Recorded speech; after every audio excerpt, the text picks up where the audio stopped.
இன்னும் 2 தினங்கள்ல கூலி திரைப்படத்தின் இசை வெளியீட்டு விழா நடக்கப் போகுது. பயங்கர எதிர்பார்ப்புல கூலி திரைப்படத்தின் ஆடியோ லான்ச்சுக்கான எக்ஸ்பெக்டேஷன்ஸ் ஃபுல்ஃபில் ஆயிடுச்சுன்னே சொல்லி ஆகணும். அண்ட் நேரு ஸ்டேடியம்ல செட் போட்டிருக்காங்க அப்படிங்கிற எல்லாருமே தெரியும். அதுக்கான ஒர்க்லாம் போயிட்டுருக்கு. ஆடியோ லான்ச்சுக்கான அந்த ஒர்க் மும்முரமா போயிட்டுருக்கு. அதாவது எல்லாத்துக்குமே தெரியும், சன் பிக்சர்ஸே அதை அஃபிஷியலா டிக்ளேர் பண்ணிட்டாங்க. ஓகேங்களா? அதாவது மேன் ஆஃப் த மைக் அவருடைய ஸ்பீச் தான் ரொம்ப ஆர்வமா வெயிட் பண்ணிட்டுருக்கேன்னு சொல்லி ஆகணும். அவ்வளோ ஆர்வமா இருக்கேன். அவருடைய ஸ்பீச் எப்படி இருக்க போகுது அப்படிங்கிறத. அதாவது ஆடியோ லான்ச் அப்படிங்கிறத ஒரு தனி படமாவே பார்க்கலாம். அதுதான் சூப்பர் ஸ்டார் ரஜினிகாந்த் அவருடைய அந்த ஆடியோ லான்ச்சுக்கான ஸ்பீச். மற்ற நடிகர்கள் ஒப்பிடும்போது ரஜினிகாந்த் அவருடைய ஆடியோ லான்ச் ஸ்பீச் ரொம்பவும் சூப்பராக இருக்கும். வேறு லெவல் இருக்கும்.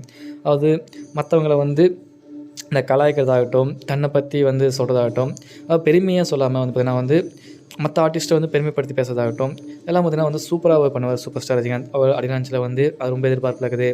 அண்ட் அமேசானில் நார்மலாக டெலிவரி பண்ணுற அமேசான் அதில் கூலி ப்ரொமோஷன்ஸ் ஸ்டார்ட் பண்ணியிருக்காங்க. வேறு லெவல்னு சொல்லணும். ப்ரொமோஷன்ஸ் ஒரு பக்கம் பீக்கில் போயிட்டுருக்கு.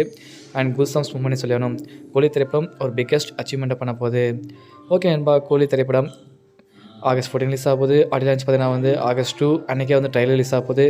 வேறு லெவலில் கூஸ்பம்ப்ஸ் மூமெண்ட்ஸோடு இருக்க போகுதுன்னு நினைக்கிறேன். கூலி ஆடியோ லான்ச்சுக்கு நீங்கள் வெயிட் பண்ணிங்கன்னா கமெண்ட் பண்ணுங்கள்.